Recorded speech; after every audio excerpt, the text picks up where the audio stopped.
Hi friends, good morning everyone. This is Reshmi here. இன்னைக்கு எதை பற்றி பார்க்க போகிறோம்னா mind set and problem solving attitude பற்றி பார்க்க போகிறோம். ஒரு சின்ன ஷார்ட் ஸ்டோரிக்குள்ளே போகலாங்களா? ஒரு ஊரில் ஒரு சிறந்த அரசர் இருந்தார். அவர் எப்போவுமே ஒரு நல்ல ஆட்சி புரிஞ்சிட்டு இருந்தார். அவர் எப்போவுமே போருக்கு போகும்போதும் அவரோட செல்ல பிராணியாக ஒரு யானையை வளர்த்துட்டு இருந்தார். அந்த யானையோட தலைமையில் தான் எல்லாம் போருமே போய் வெற்றி கண்டிருக்காங்க. அந்த யானை பார்த்திங்கன்னா அரசருக்கு அவ்வளோ செல்ல பிராணியாக இருந்தது. 10 வருஷம் 15 வருஷம் போச்சு.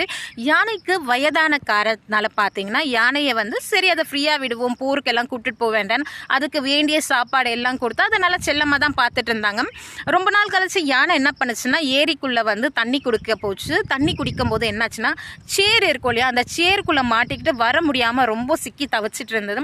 அங்கே ஊர் மக்கள் பார்த்துட்டு அரசரோட செல்ல பிராணியாச்சுன்ட்டு அதை காப்பாற்றுறதுக்கு கயிறு கட்டி இழுத்து ஊர் மக்கள் திரண்டு இழுத்து எவ்வளவோ ட்ரை பண்ணாங்க, வெளியே எடுக்க முடியல. இந்த செய்தி அரசருக்கும் போச்சு. அரசரும் ரொம்ப கவலைப்பட்டார். ஒரு எக்ஸ் மினிஸ்டர் அமைச்சர் பார்த்தீங்கன்னா ஆல்ரெடி ரிட்டையர் ஆகிட்டார். அவர்கிட்ட போய் கேட்டாங்க. கேட்கும்போது சொன்னாங்க, இது போரில் உபயோகப்படுத்தின யானையா, சரி என்ன பண்ணுறீங்கன்னா நீங்கள் முரசொலி கொண்டு ட்ரம்ஸ் வாசிங்க, அது யானை தன்னைத்தானே வெளியே வர ட்ரை பண்ணான்னு பார்க்கலான்ட்டு சொல்லியிருந்தாங்க. அப்போ என்ன ஆச்சுன்னா அவங்க அதை பயன்படுத்தும் போது ட்ரம்ஸில் முரசொலி ஒலிக்கும் போது யானை அவ்வளோ சேரில் ஊர் மக்கள் கொண்டு இழுத்தாங்க, வர முடியல. தன்னைத்தானே யானை வெளியே கொண்டு வந்துடுச்சு. இதில் என்ன தெரியுதுன்னா எல்லா ப்ராப்ளமுக்குமே சொல்யூஷன் நம்ம கிட்ட தான் இருக்குது. அதை நம்ம எப்படி ஃபேஸ் பண்ணுறோன்ட்டு இருக்குது.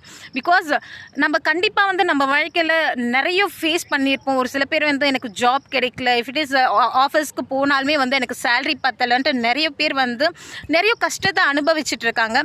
உங்கள் எல்லாருக்குமே என்கிட்ட சிறந்த ஒரு வாய்ப்பு இருக்குது, ஆப்பர்ச்சுனிட்டி இருக்குது.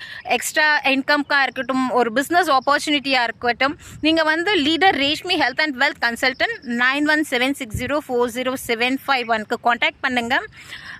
Thank you so much everyone. Signing off by Reshmi. Catch you later.